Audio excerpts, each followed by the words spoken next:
will begin. Good morning, everyone. Good to see you all here. My name is Jill Johnson, and I'm the Executive Director of the International Society for Quality of Life Studies, better known as ISQOLS. We would like to welcome everyone to this webinar. We invite you to introduce yourself in the chat bar. I'm here in Phoenix, Arizona, in the United States. And I know we have people tuning in from all over the world, so please let us know where you're from. A couple of housekeeping items before we get started. A reminder that this webinar is being recorded, and we will be posting this on our ISQOLS YouTube channel soon. Please be sure you subscribe to our ISQOLS YouTube channel, as we're uploading videos all the time.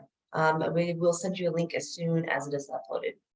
As a courtesy to our speaker, also to preserve bandwidth, please be sure to keep your video off and your microphone muted during the presentation. We have a lot of people tuning in today, so it's just best for our speaker that we have it off during the presentation. We will have a time for question and answers at the end of the presentation, and you'll be invited to turn your camera on. We can have a chat with everyone. You can unmute, ask the speaker directly. So you can write anytime. Also, your question or comment in the chat bar, we'll address that at the end of the presentation. So finally, a reminder that the materials will all be posted in our members only forum. We invite you to consider joining us as a member if you are not already one. Just by participating in this webinar today, you will be able to receive a 3-month complimentary trial membership to ISQOLS. We'll send that to you after the webinar. I encourage you to check that out if you're not already a member. This will enable you to receive fantastic discounts and also a great discount to our upcoming annual conference, which we just announced. We'll be hosting that in Rotterdam, Netherlands, August 21st through the 25th of 2023. The call for abstracts just went out as well. More details is available on our website. So I'm going to introduce our speaker, Caspar Kaiser. We're thrilled to have him presenting today. He was just recently awarded our Young Scholar Award, as well as our Best Dissertation Award. So well recognized within ISQOLS. Caspar is a research officer at the Institute for New Economic Thinking and a research fellow at the Wellbeing Research Center, both of which are part of the University of Oxford. He's also a trustee at the Happier Lives Institute, which aims to find the most cost-effective ways to improve global well-being. Caspar completed a Doctor of Philosophy in Social Policy at Newfield College in the Department of Social Policies and Intervention. His research focuses on the measurements and determinants of well-being. Regarding measurements, he works on improving the comparability of survey data on people's feelings and analysis, whether such data can measure welfare cardinally. Concerning determinants, he investigates how social comparisons and inequalities, particularly with respect to incomes, shape well-being. Beyond these foci, he is interested in the wider normative implications of using subjective data, questions of welfare measurement more generally, the determinants and consequences of social mobility, as well as the developments in causal inference and machine learning. Quite a bio, Caspar. We are thrilled to have you present how much we can learn from subjective well-being data. And with that, I'm going to go ahead and turn it over to you. Thank you so much, Jill. Thank you for inviting me. And thanks all for coming. So yeah, I'm going to give my take on what I think we can learn from happiness data, what the promises and also limits of that kind of data are. And so yeah, let's just go ahead. Let's see if we can make this work. So just to set the scene, I suppose most of us on the call are kind of working with that data, but just in case you are not, what I'm mostly going to be talking about are data that are answers to questions like the following: how satisfied are you with your life, all things considered? So that's a question, a standard question about people's life satisfaction. Normally, these kind of questions are answered then with very few response categories, somewhere between 3 response categories, like in the General Social Survey in the US, or up to 11 response categories. That would be the case, for example, in the German socio-economic panel. And based on that kind of data, I think many, if not most of us, want to answer a question or questions of the following sort. By how much is well-being greater in some situation A compared to some other situation B, where situation A and B can be whole lots of things. So it might be whether you are unemployed or not, or what your income is, or whether you're married or not, what your age is, and so on. So all these could be sort of what I just called in general a situation. And then apart from the kinds of questions that I will be talking about later on, there's a bunch of questions that I'm not going to talk about, but that I think are really, really important. And maybe we have time to chat about these. So one key question is, so what constitutes well-being in any case? Well, with well-being, I really mean here what philosophers might call prudential value. So the extent to which a life is going well for that person concerned. And so some have answered with happiness, others have answered with life satisfaction, others have answered with, let's say, the satisfaction of preferences. And it's unclear what really ultimately would constitute well-being. Another question is about what the meaning of the word greater is here. So what do we really mean here? Do we mean that average well-being is greater in situation B? Do we mean that total well-being is greater in situation than in situation B? Or let's say we're talking about a distribution of well-being in either situation. Should we then try to maximize the minimum in either situation? But I think these are kinds of debates that are best answered by moral philosophers, though of course social scientists should have some input into these. And I've views on these questions, but don't claim any particular expertise. Okay, so what do I do oftentimes, and I believe many others are doing this as well. What we tend to do is to estimate some sort of or less regression. You might go fancy sometimes, you might use an instrumental variable, or you might do a different diff or a random effects model. But in general, we tend to estimate these kinds of regressions of reported happiness, which in the future we'll just call HRI for happiness reported, on a bunch of covariates, which I will just tend to call XI. And what we do is then code the first response category that we're being given as a 1, the second as a 2, and so on, right? That we just code these answers in their rank order, 1, 2, 3, 4, 5, 6, 7, 8, 9, 10, 11 or so. And then in order to use, in order for this kind of method to actually give us answers to the question that I've posed before, we kind of need 3 assumptions. At the very least, we need these 3 assumptions. So the first one is linearity. That's the idea that differences in underlying well-being, so what the actual mental state is like, between each of these response options are constant. So that the difference between, let's say, a 1 and a 2 is the same as the difference between a 2 and a 3, which is the same as the difference between a 3 and a 4, and so on. The second assumption that we need is comparability. So roughly speaking, although you can relax this slightly, it's the idea that the levels of well-being associated with each of these response categories are constant across respondents and across time. So that, let's say, my 6 out of 10 means the same thing with respect to my mental state as your 6 out of 10. And the last one, and that's really only important if we want to make comparisons between or trade-offs between the quantity of life, so do we want to extend or add lives with improving the quality of life. If we have, if we're trying to do trade-offs across these kinds of dimensions, we need to know at which level on these response scales do we find the 0 level of well-being, in which we're neutral about whether we should be adding lives or not. But today I will mostly focus on linearity because that's simply the topic I've thought about most, but we'll also very briefly towards the end talk about comparability and neutrality. So just to give a little bit more of a flavor of what I mean with neutrality, with linearity, what you see here are 2 possible ways of responding to a question about one's happiness. So in the top, you see what I would call a linear response scale. And what I mean with this is that each of these response categories, so HR0, so that would be then the first response category, HR1, and so on, that the differences between all of these response categories are all equal. Whereas towards the bottom, you see an exponential scale. And what you see is that the size of the differences between each of these response categories grows as we go to higher response categories. In fact, this one is actually exactly an exponential scale. So that the size of these differences increases in that case by a factor of about 2.5. So this is a linear scale, this is a nonlinear scale. What I should also say, I don't know, Jill, if you can monitor that because I can't see anything. If people have clarification questions, so where something that I'm saying is just completely unclear, please write so in the chat or shout such that I can just answer clarification questions. Okay. Yeah, I can monitor. Now, good, great. So, okay, so that's the nonlinear and the linear response scale. And now there has been a paper that I suppose some of us have been troubled by, and if you haven't been troubled by it, maybe you should be troubled by it.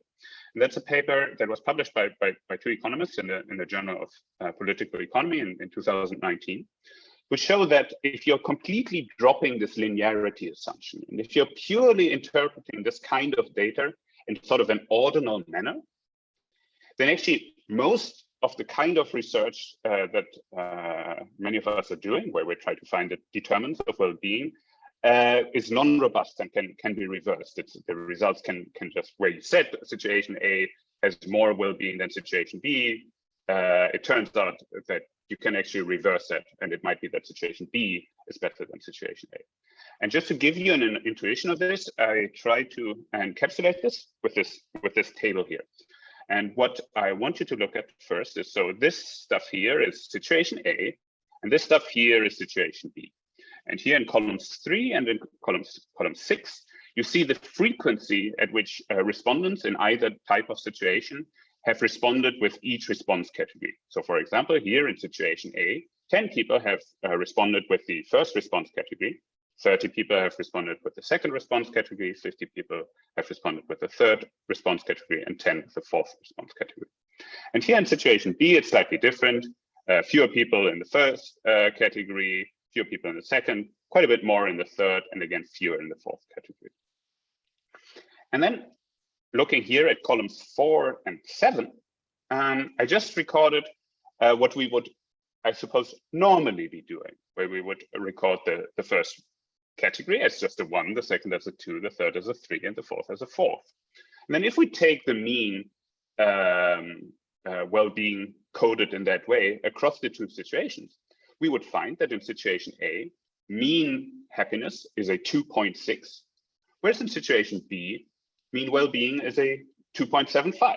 So based on that, we would conclude, oh yes, in situation B, there's more well-being than in situation A. However, and that's essentially the thing that Bond and Lang are pointing out, if you were to code mean levels of well-being in each category slightly differently, you could actually reverse the result. So for example, if you kept the codings for the first 3 categories the same, but just assigned a much higher number to the top category, what you would suddenly find is that mean well-being in situation A would be, in this case now, 2.95, and in situation B, 2.93. So suddenly situation A would show to be the situation with the greater well-being. So bottom line here is, depending on how you code this, depending what your assumption are about levels of well-being within these response categories, you can actually switch whether situation A or B is the one with greater well-being. And what they show is that in order to be absolutely sure with only the ordinality assumption that well-being in situation A is greater than in situation B, you need these 3 conditions that are displayed here. And let me just quickly walk you through these 3 conditions. So the first condition essentially says that the share of people in group A who answer with the first response category, so the lowest response category, must be 0. Nobody is allowed to answer with the lowest response category. Second condition is that the share of those in situation B answering with the highest response category must be 0 too. And the third one, the slightly longer equation here, just says that for each of the other response categories, the cumulative share of people in situation A must be smaller than the cumulative share of the people in situation B up until the category that's 1 step below.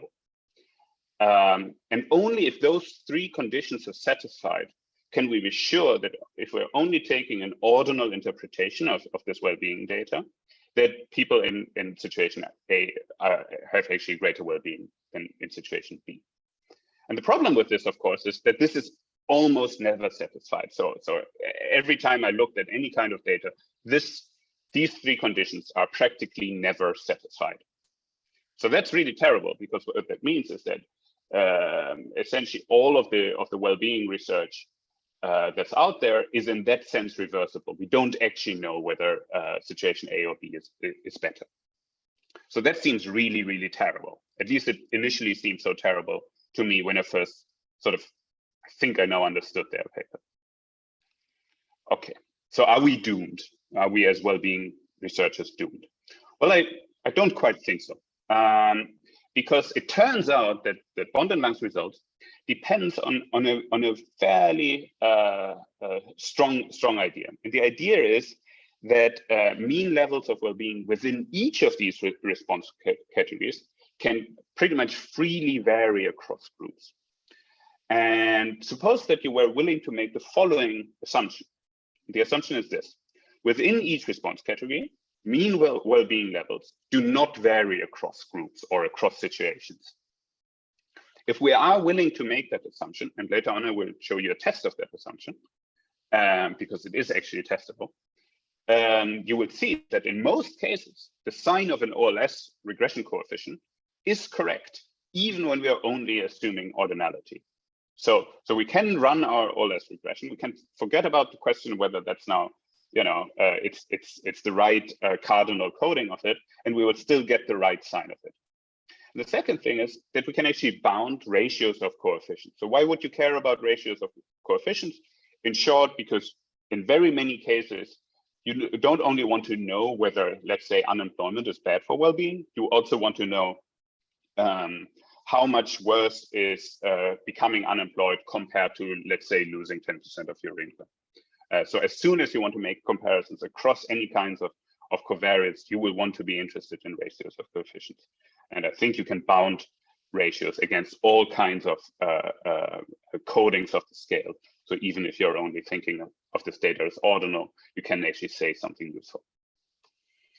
So just to make this this first claim that the OLS regressions coefficients are in fact correct, let's try to make this a little bit more precise.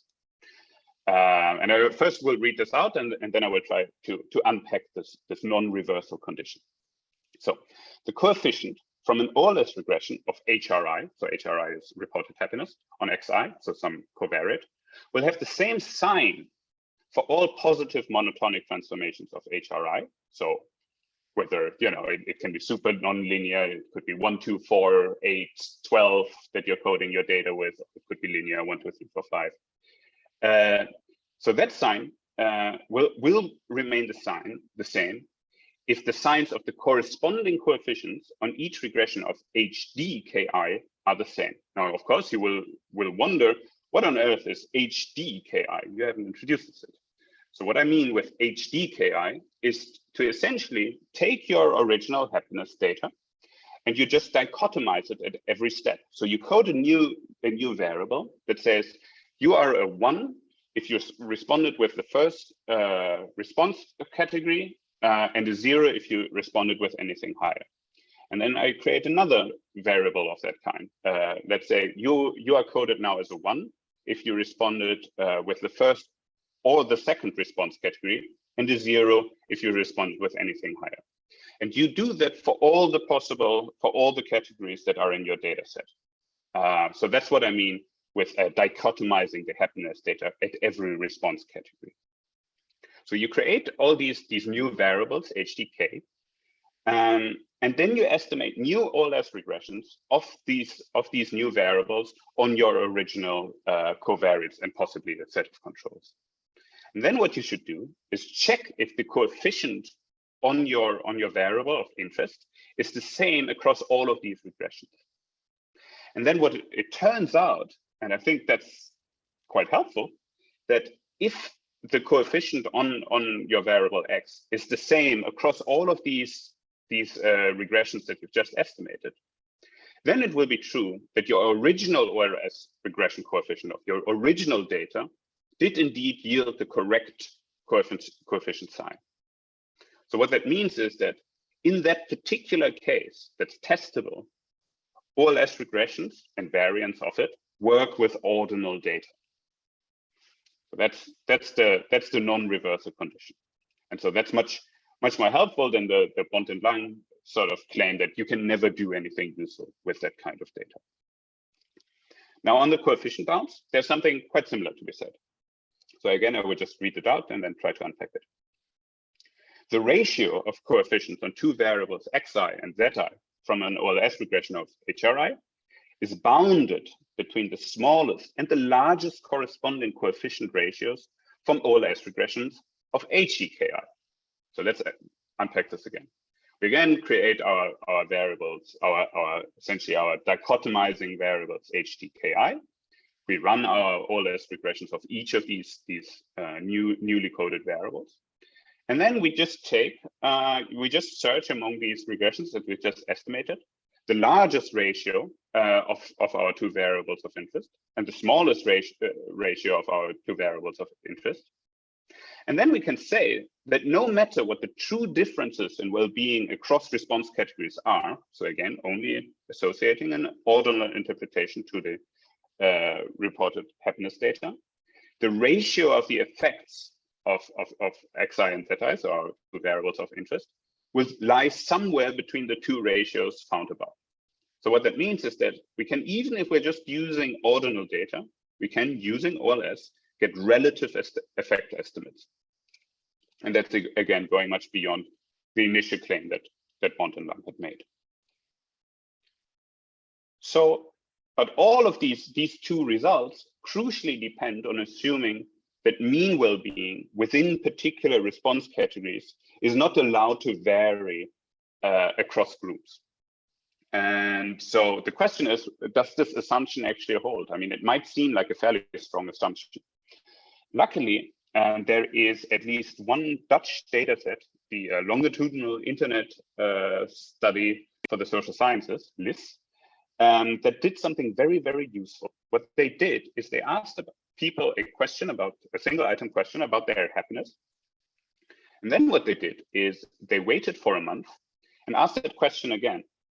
But for one part of the group, they initially asked it on a discrete scale with sort of 0 to 10 answers. And then they asked the question again, but this time on a continuous scale, where I think the resolution was 1,000 points, but it looked to respondents as though it was continuous. It was like a visual analog scale. So what you can then do is essentially look at what the mean level of well-being on the continuous scale is within each discrete response category across different kinds of groups. And that's what you see here on this picture. So let's take, for example, employment status. What I compare here is people that are working to people that aren't working, and look at, okay, what do they, let's say within let's take the 7th discrete response category, what do people on average say who are working on the continuous scale, and vice versa of those people that are not working. And what you can see, essentially, especially among those response categories that are towards the top, so let's say between 6 and 10, that there's almost no difference in the continuous levels of happiness for each of the discrete response categories. Only if we're going towards the bottom, where there's very few people that are answering this way, will you see some divergences. So what that means is that roughly our assumption that mean well-being within each response category cannot vary across groups does indeed seem to be satisfied, at least for this particular sample. It would be nice if there were more evidence of this kind. I couldn't find any other readily available data set. If you know one, please let me know. I'm currently collecting more of that sort of information, but at least from what we currently know, it seems that this assumption really is just satisfied, and we shouldn't worry too much about that assumption. Okay. So but we still had this condition under which we can in fact identify a coefficient sign. So the question is, okay, this seems like a weaker condition than the absolutely sort of super stringent condition that Bond and Lang provided, but is at least this new condition, is that ever satisfied? So what I did here, together with Martin Wendrick, we took the German socio-economic panel, and we estimated a bunch of model on a bunch of sort of standard socioeconomic characteristics, and looked at whether this condition is satisfied. And maybe I can just draw your attention to the third column here, where we estimated a regression with a bunch of further controls like age, household size, and so on, together with individual fixed effects, and looked at whether the coefficient is actually identified, or whether a sort of reversal of the coefficient is possible. And it turns out that in most of these cases, reversals really are impossible. The only cases here where they were possible was for disability status and for having children. But as you will see later on, the reversal actually for disability requires a kind of response scale that is fairly crazy, but we'll get to that. Another way of trying to sort of visualize this is, here's just me plotting for different kinds of specifications the estimated coefficient size on these dichotomized variables. So for example, if we go, for example, here we're looking at, let's say, unemployment again. Here we're looking at the effect, the estimated coefficient of unemployment, and we see, okay, for this, if we dichotomize well-being at the, what's this here, the 6th response category, what's the sign of the coefficient on unemployment? You will see that it's positive here, but that's just how it's coded.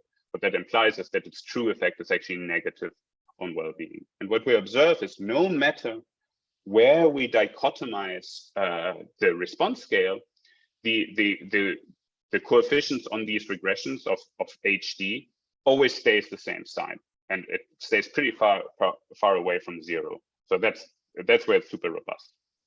But for example, in the case of children, here in the fixed effects regression, we can actually see that it seems that if you're looking at the upper end of the response categories, the effect of having children is exactly the opposite as the effect of having children at the lower end of the response scale.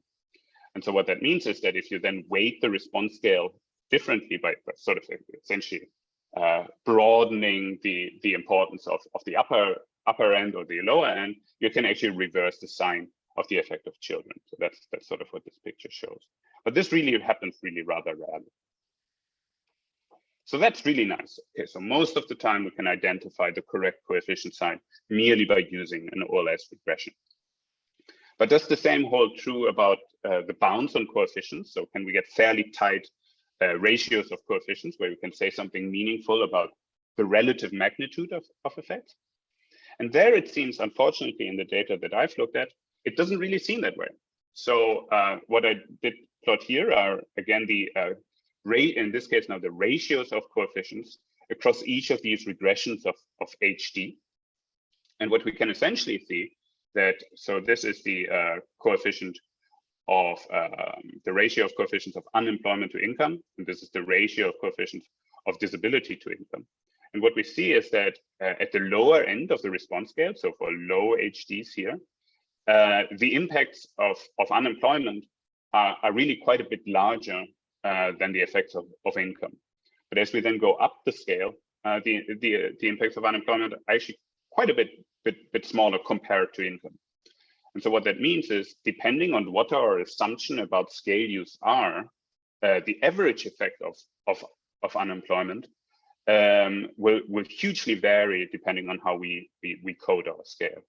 And one way of sort of illustrating this is we can compute a shadow price. So we can ask, okay, given the estimated regression coefficients that we have, how much would we have to compensate a person by in order to attain the same level of life satisfaction when that person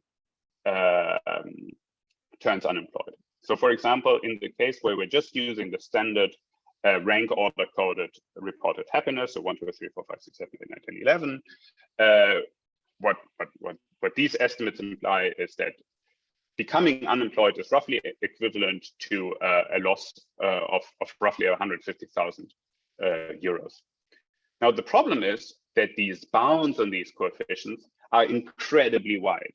What the bounds say is that actually, if we are only taking an ordinal interpretation of this well-being data, then we don't actually know whether a person that turns unemployed should be compensated with anywhere between 36,000 euros or 1.4 million euros. So that's a stupidly wide range. I mean, that's just not very useful as an estimate.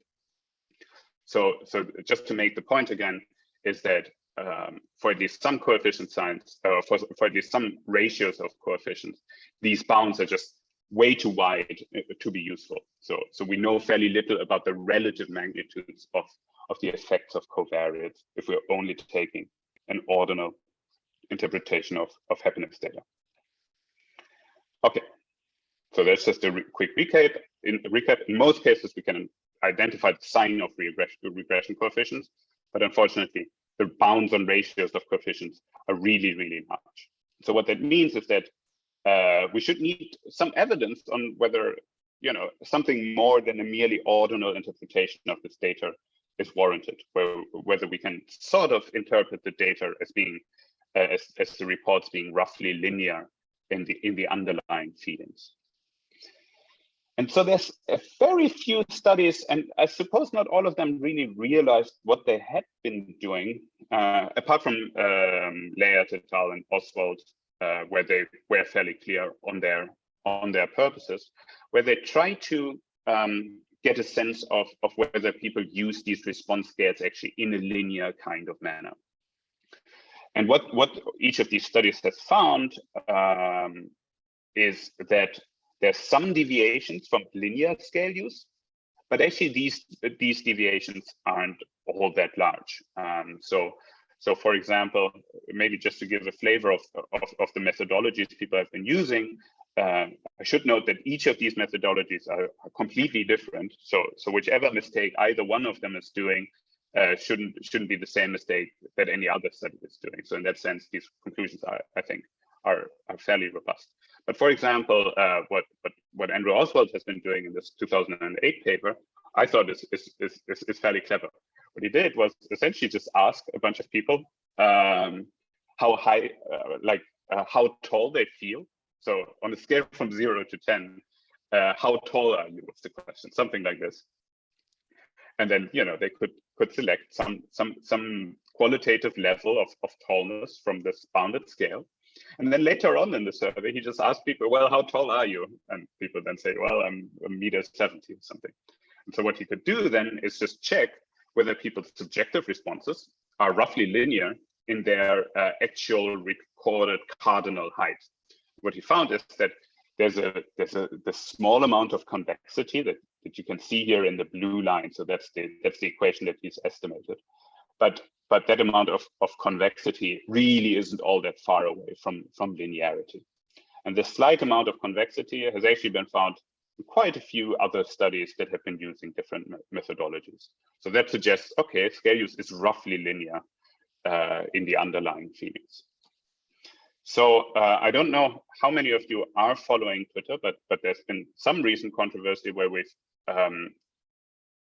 published a paper that sort of connected what people's behavior following what they reported their satisfaction in different domains to be.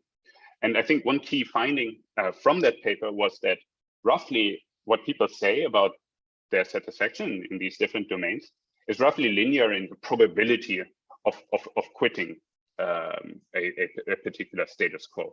So for example, the move from a 1 to a 2 reduces your probability of quitting your job by roughly the same amount as moving from a 2 to a 3. And if you're assuming that the true probability of moving is linear in your actual feelings, then this again is evidence roughly in favor of linearity in scale use. Okay. I also have some more recent work with people from the Happier Lives Institute, where we've sort of expanded the methodology from Andrew Oswald to also looking at comparing subjective income and actual income and subjective friends with actual number of friends. And again, we find approximately linearity in scale use. So that is ongoing work. Okay, so what's the bottom line here? The bottom line is that the available evidence suggests approximately linear scale use. All of this is fairly indirect and sort of a little bit haphazard. So if you have sort of a new methodology that could solve this issue in a much more clear-cut way, I think you should really pursue it. I think that's sort of a key question rather currently. But until that sort of new methodology comes around, I think there's three sort of simple robustness tests that you can be using. So the idea is that the one thing that I would suggest, and that I think I've started doing, is to run these regressions of these dichotomizations of the happiness data, and then just check if a sign reversal is possible in your own data, in your own well-being data. And in most cases, you will find that a sign reversal actually is impossible. And so that's nice. However, if they are possible, you might just want to check if these reversals can actually be achieved with sort of a reasonable transformation. So here I suggested one function that's all explained a little bit in clear and in more detail. That might still be like a reasonable transformation, non-linear transformation of the original recorded well-being data. And then you could maybe just report whether a sign reversal is still possible with sort of a reasonable transformation. And if it isn't, that would point further towards robustness of the results against this question of linearity. And of course, if the interest is in more than the sign, but rather in the relative importance of a variable, then I would also suggest to report these bounds on ratios of coefficients that I've mentioned earlier. And finally, I should mention that if you don't at all care about sort of total well-being or average well-being, but instead you just care about effects on the median on well-being, there's a very nice paper by Chen et al. Published recently in the Journal of Economic Behavior and Organization that makes a very neat point that actually the standard ordered probit regressions that some of you might be familiar with just already work. There's no worries to be had here. If you're just interested in identifying the median, then just run your ordered probit regression, take the coefficient, and that is fairly robust to any of the charges about, oh, can we assign an ordinal interpretation to or more than an ordinal interpretation to well-being data. So I just wanted to point you to that alternative perspective on all of this. Okay, so just quickly a little bit on what I am planning to do next together with some collaborators, one of whom I believe is currently on the call, and that's with Anthony Lepenteur. There we have the idea, and really the credit should go to him. He had the idea, why don't we just slightly madly replicate just all of the previous estimates published in sort of top economics journals since 2010? We replicate all of them, and then we just check how many of these results that use kind of subjective data are actually robust to sort of these sign reversals. And then we can just say, okay, the share of robust results in the literature in these journals since 2010 is so and so. I believe Anthony has done most of the empirical work, but currently I think the figure stands at roughly 60% of all the published coefficients are robust. And then in the next step, what we will be looking at is sort of look for the determinants of whether a coefficient is reversible. So for example, is it better to use a scale that has 10 response category, or is it better to use a scale that only has 5 response categories, that sort of thing, whether the inclusion and number of controls makes a difference, whether using fixed effects versus pooled makes a difference, and so on.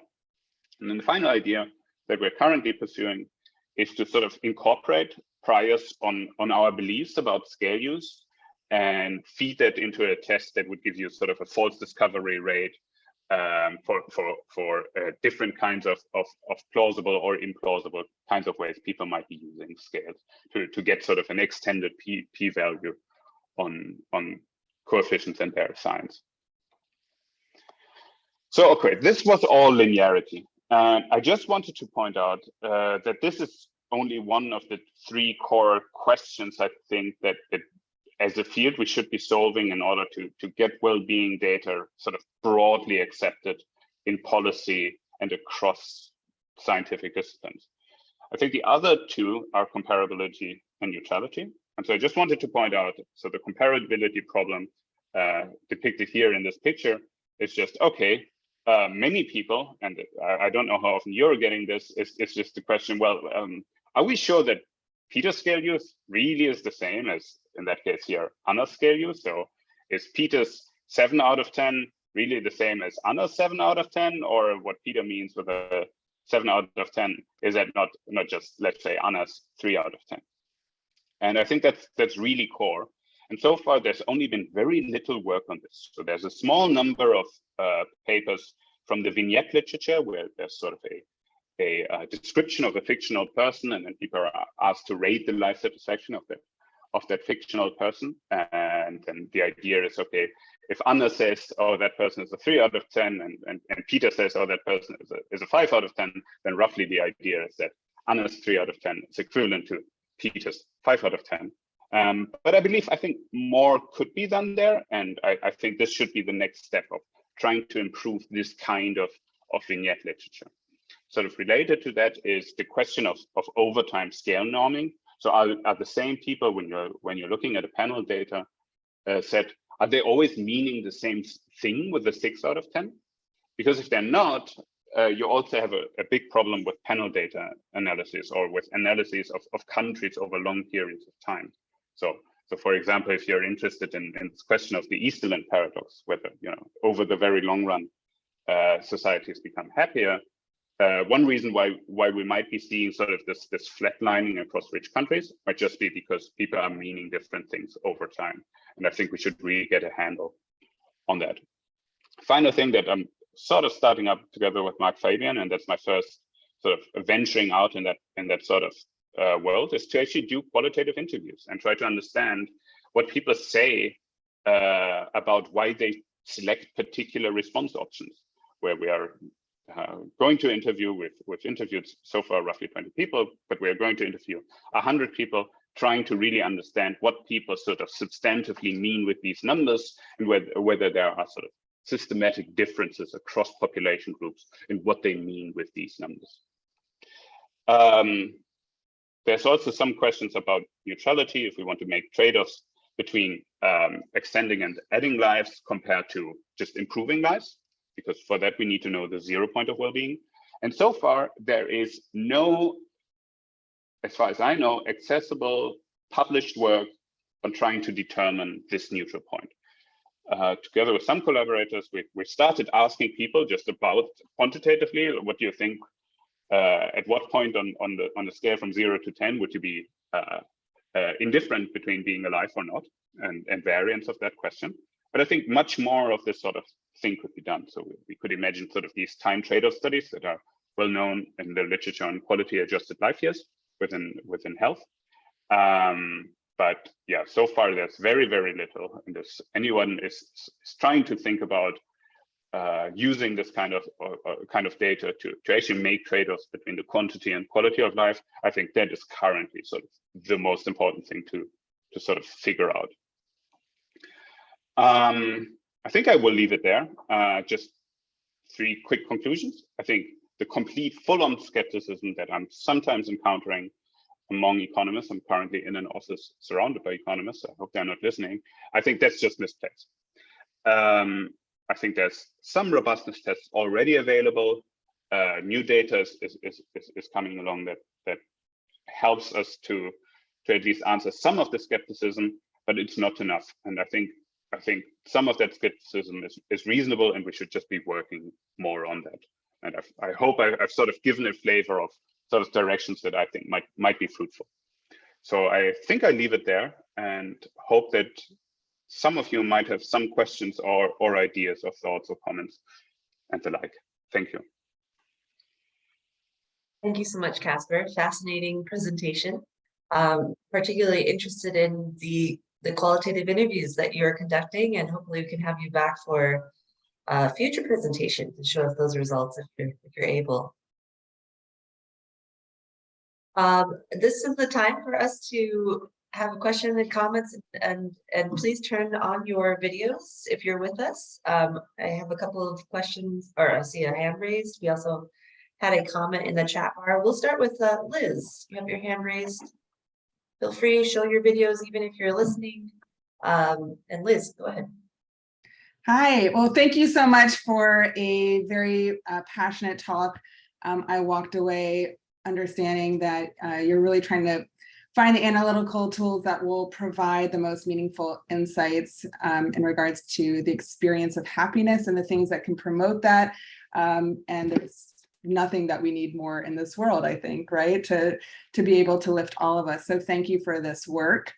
I guess my question, and again, like I'm not coming from this domain in particular, so excuse me if I've missed something, but I'm kind of wondering, I think we spoke a lot about the equations that we're trying to employ or derive in terms of meaningful reporting and analysis. And I'm kind of wondering, because I saw a lot of the data sets themselves that were being used were connected to the objective experience of income, disability, married, not married, kids, etc. So some of the sort of basic demographics that we might use to report on maybe, the efficacy of government programs. But since we are trying to report on the subjective experience, I kind of wonder where you think it might be meaningful to do the same sort of equation analysis on data points that are really connected to that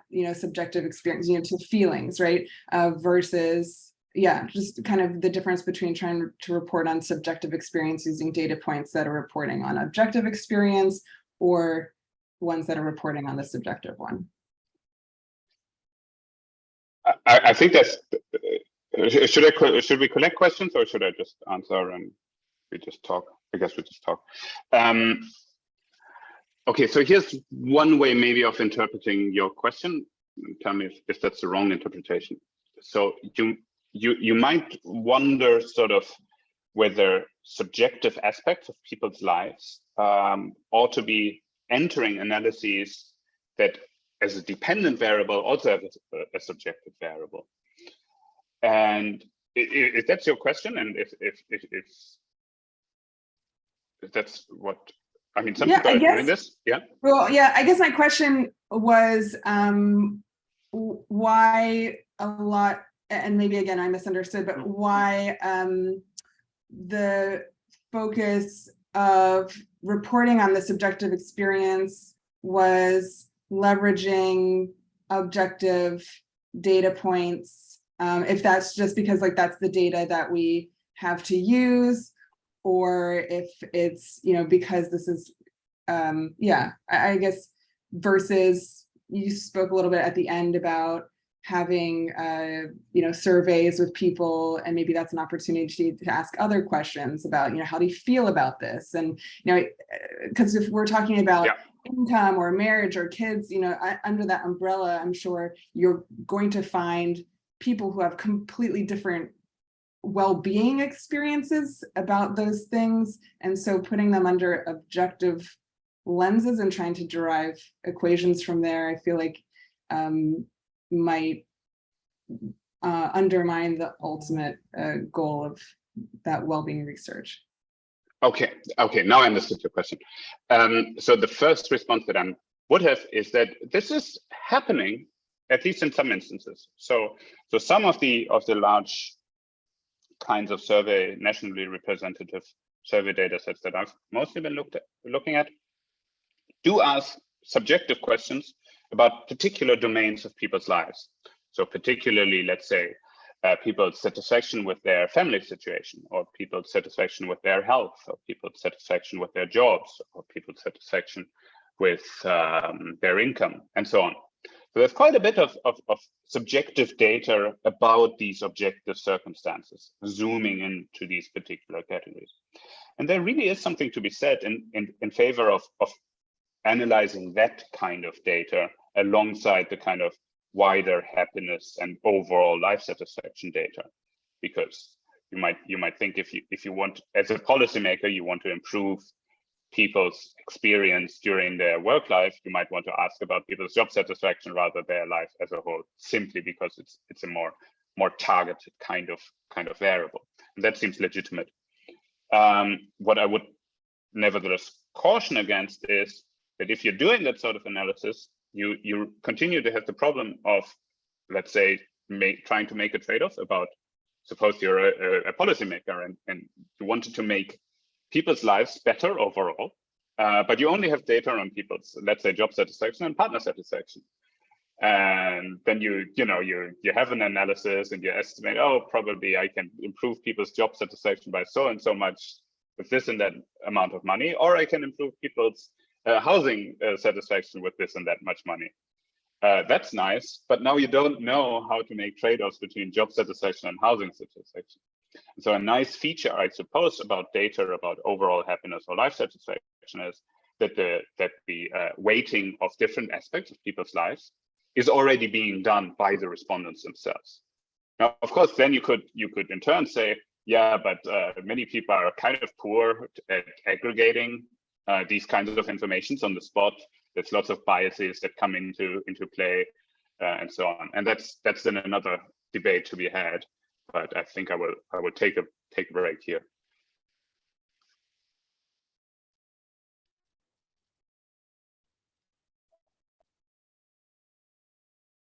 Liz, did that answer your question? Yes, I think putting the two side by side sounds like a really great idea. Thank you. Great question. Thank you. Mariano. Grace, hello. Hello. Yeah, can you hear me? Yes. Yes, well, thank you, Caspar. It's nice to see you again. As always, a strong and very solid presentation. I would like to just to make a comment and a request, probably a request. The comment is about what we are measuring. Sometimes we talk about subjective data, but behind this data, what we want to measure is a phenomenon, an experience. Sometimes this phenomenon is subjective. For example, a table, a chair, a house. But sometimes the phenomenon is subjective itself, the experience of being well. That's inherently subjective. And then we're talking about subjective data that is measuring a subjective phenomenon, something that is inherently subjective in the sense that it belongs to the space of people, human beings, and not to the space of objects like a house or a table, no? And in this case, I think what is important is to compare subjective data with alternative measures of approximating this subjective experience. And what I think, or my recommendation, what I think we are lacking at the moment is this comparison of this way of measuring a subjective phenomenon versus the alternative, which would be to use income, for example, to measure the subjective experience of being well, or to use the size of a house or a multidimensional vector with many objective variables. The main idea is, can these objective variables approximate better than the subjective data reported by the person? Can they approximate better the subjective experience of being well, or there are biases in these objective variables when we are trying to measure something that is subjective? And let me expand a little bit, 1 minute more, Jill, on this point. I've been in this area for many years, and we have always been trying to defend our position against those who say, look, this is objective data. But I think it's time for people using income to address issues like comparability. Is the income from person A equal to income from person B in terms of the well-being this income provides? Does a house compare to another house from a well-being perspective or not? So instead of just defending the data we have. We should also ask people who use alternative data to address comparability, to address the issue of whether a house means the same thing over time. Maybe a house now is not the same house 6 months from now in terms of the subjective experience associated to this house. I think sometimes we are too much on defensive, and we should also ask people who attack subjective well-being on subjective data to also defend their positions. That was my point, Caspar, and thank you. It's always a strong presentation, as I said. Thank you very much. Thank you, Mariano. These are great points. Maybe I can sort of react to them in two ways. So one of them is, I suppose, in a way, this is your suggestion. I imagine is being done in one part of the literature, and that's sort of the capabilities approach part of the literature that is also engaging with the subjective data. So I remember, for example, Paul Anand at the Open University doing that kind of suggestion, doing that kind of research. I don't know if you're familiar with Paul Anand, but if not, I would recommend checking out some of his papers, because they do go in this kind of direction. Another person is at the LSE, Tanya Bolschaert, who also does this sort of thing, if I understood you right, of trying to essentially get weightings on capabilities via subjective data. A final thing that I can sort of maybe point to is a paper. I very briefly showed it in this presentation, where Andrew Oswald and I, we just got this published, tried to connect the objective side of a domain satisfaction with the subjective side of a domain. So to essentially show that what some might call a decision utility is very tightly connected to a experience utility, so that your propensity for moving out of the status quo, let's say your job or your dwelling, is very tightly connected to what you say and what you feel about subjectively about your current situation.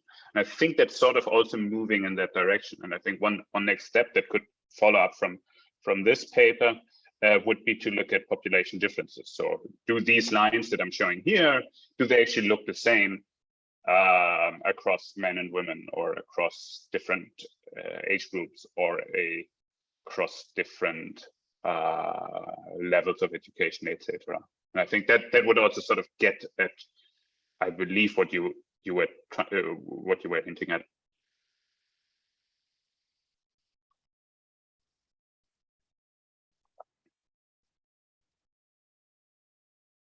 Mariano, did that answer your question? Well, thank you, Caspar. Yeah, I know Andrew Oswald has been trying to relate, and many people relate behavior and satisfaction. No? And actually, we know that there is a relationship. If you are unsatisfied, you are more likely to get divorced, and you are more likely to quit your job, and so on. So we know this relationship. But my main point is that we should ask those criticizing the subjective data to also perform some introspective right. Exercise. Income is also not comparable across persons. You don't know what zero income means in terms of well-being. Persons with the same income but with different values have different experiences of being well. Persons with different houses may have the same experience of being well. So comparability, comparisons over time across persons, that's a critique that you can also apply to the income, even to the capabilities approach and Paul Anand, and so instead of trying to defend ourselves of this criticism, we should also ask those people, look, what are you proposing? Can you solve these problems with income? No, income is a poor measure of the experience of being well. And you cannot compare income across people, not even across time for the same people, because there are changing aspirations and so on. In the end, what we need probably to revise is the anthropological idea we have of human beings and their well-being.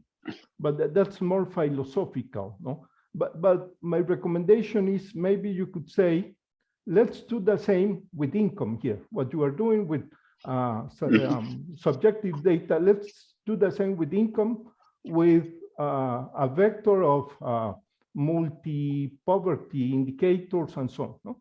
Let's do the same and let's see if they can overcome on this challenge. No? But thank you very much. It's always stimulating.